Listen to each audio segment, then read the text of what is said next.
नमस्कार बच्चों, हिंदी कक्षा में आपका स्वागत है। आज की कक्षा में हम जानेंगे अनुच्छेद क्या होते हैं, वह अनुच्छेद लिखते समय किन किन बातों का ध्यान रखना चाहिए। इस सत्र से कक्षा 6ठी से 10वीं तक निबंध लेखन के स्थान पर अनुच्छेद लेखन का प्रश्न होगा। इसके लिए 5 अंक निर्धारित किए गए हैं। तो आइए जानते हैं कि अनुच्छेद किसे कहते हैं। किसी विषय, घटना, दृश्य पर अधिक से अधिक विचारों को संक्षेप किंतु सारगर्भित ढंग से लिखना अनुच्छेद लेखन कहलाता है। किसी भी विषय पर हो सकता है अनुच्छेद, किसी एक घटना पर, दृश्य पर हो सकता है।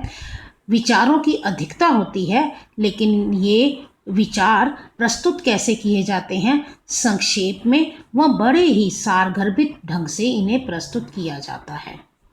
अनुच्छेद शब्द को अंग्रेजी में पैराग्राफ कहा जाता है। अंग्रेजी में पैराग्राफ राइटिंग होती है और हिंदी में उसी विधा को कहा जाता है अनुच्छेद लेखन। अनुच्छेद लेखन में शब्द सीमा 80 से 100 होती है। पहले भी बताया कि अनुच्छेद का जो विस्तार कम होता है, इनकी शब्द सीमा केवल 80 से 100 शब्दों तक ही सीमित होती है। अब बात करते हैं कि हमें एक अच्छा अनुच्छेद लिखते समय किन किन बातों को ध्यान में रखना चाहिए। सबसे महत्वपूर्ण और समझ लेने वाली बात यह है कि अनुच्छेद निबंध का सार नहीं होता है। अक्सर ये मान लिया जाता है कि अनुच्छेद क्या है, एक निबंध का सार। कि निबंध जब हम लिखते थे तो 200 या 250 शब्दों में लिखा जाता था। अनुच्छेद 80 या 100 शब्दों में लिखना है तो ये एक तरह से निबंध का एक सार ही है। नहीं बच्चों, ऐसा नहीं है। अनुच्छेद निबंध का सार ये नहीं होता। अनावश्यक शब्दों और प्रसंगों, बड़े बड़े उदाहरणों का अनुच्छेद लेखन में कोई स्थान नहीं होता है। बिल्कुल सीधी सी बात है बेटा। जब हमने लिखना ही 80 से 100 शब्दों के बीच में है और उन्हीं में हमने अपने विचारों का स्पष्टीकरण करना है, तो उनमें अनावश्यक शब्द, प्रसंग या बड़े बड़े उदाहरण, छोटे छोटे उदाहरण तो आप दे सकते हैं, बड़े बड़े उदाहरणों का इन कोई स्थान अनुच्छेद लेखन में नहीं होता। तीसरा, अनुच्छेद में एक केंद्रीय भाव या विचार का क्रमिक यानी कि सीक्वेंस वाइज विस्तार होना चाहिए। अनुच्छेद की भाषा में विषयानुरूप सहजता, सरलता, स्पष्टता तथा प्रवाह होना अनिवार्य है। अनुच्छेद की भाषा कैसी होनी चाहिए? विषय के अनुरूप होनी चाहिए। और विषय के अनुरूप उसमें सहजता और भाषा में सरलता और स्पष्टता और सबसे बड़ी बात प्रवाह भी होना चाहिए। आप लोग क्या करते हो, आपके पास वोकैबुलरी कम होती है, आप एक ही शब्दों की बार बार पुनरावृत्ति करते हो। इससे जो अनुच्छेद लेखन आकर्षक नहीं रहता और भाषा के प्रवाह में भी कमी आ जाती है।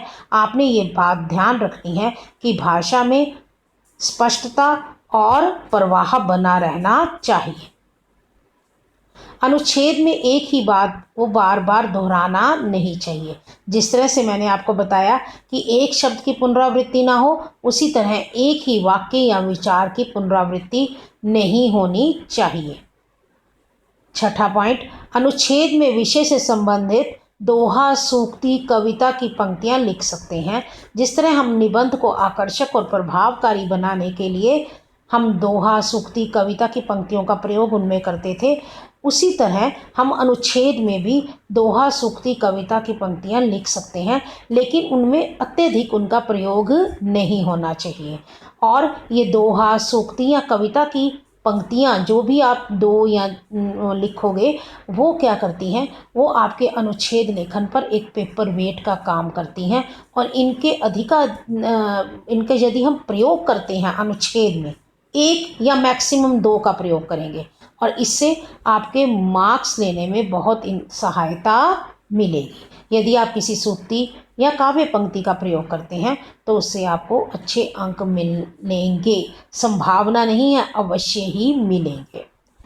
अनुच्छेद लेखन एक अनुच्छेद यानी एक पैराग्राफ में ही होना चाहिए। अनुच्छेद लेखन जैसे शब्द से ही स्पष्ट है, पैराग्राफ।